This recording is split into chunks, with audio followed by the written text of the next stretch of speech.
ভুল করো, শিক্ষা নাও এবং গেম চেঞ্জ করে দাও। অস্ট্রেলিয়াতে ঋষভ পান্ত এবং ইংল্যান্ডে ঋষভ পান্তের মধ্যে এটাই ফারাক। আজকে চতুর্থ দিনে হেডিংলি টেস্টের প্রথম সকালে কিন্তু ঋষভ পান্ত আবার একই ভুল করছিল, উল্টোপাল্টা শট খেলছিল এবং অত্যাধিক রিস্ক নিচ্ছিল যখন বোলারদের ফেভারে কন্ডিশনস ছিল। কিন্তু তারপরে সে নিজেকে বোঝায়, সামলানোর চেষ্টা করে নিজেকে, বলে যে রিস্ক নিও না, সামলে খেলো, এবং তারপরে ঋষভ পান্ত ব্রিলিয়েন্টলি রাহুলের সঙ্গে ইন্ডিয়াকে এগিয়ে নিয়ে যায়। মনে করেই দেওয়া ভালো যে 50 রানের আগে সে একটাও কিন্তু ছয় মারেনি, কিন্তু সেকেন্ড সেশনে যখন কন্ডিশনসগুলো ইজি হয়ে যায় তখন ইন্ডিয়ার রান রেটকে বাড়াতে ঋষভ পান্ত অনেক সাহায্য করে।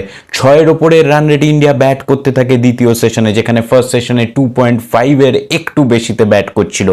এই ঋষভ পান্ত 90-তে 26 বলের জন্য দাঁড়িয়েছিল, কিন্তু মাথা হারিয়ে ফেলেনি, ঠিক শটস খেলে এবং 100 করে, যে 100 একটা রেকর্ড তৈরি করে। সে প্রথম ভারতীয় উইকেট কিপার হিসেবে টেস্টে দুটো 100 করে একই টেস্টে এবং ওভারঅল দ্বিতীয় উইকেট কিপার হিসেবে এই রেকর্ডটা করে।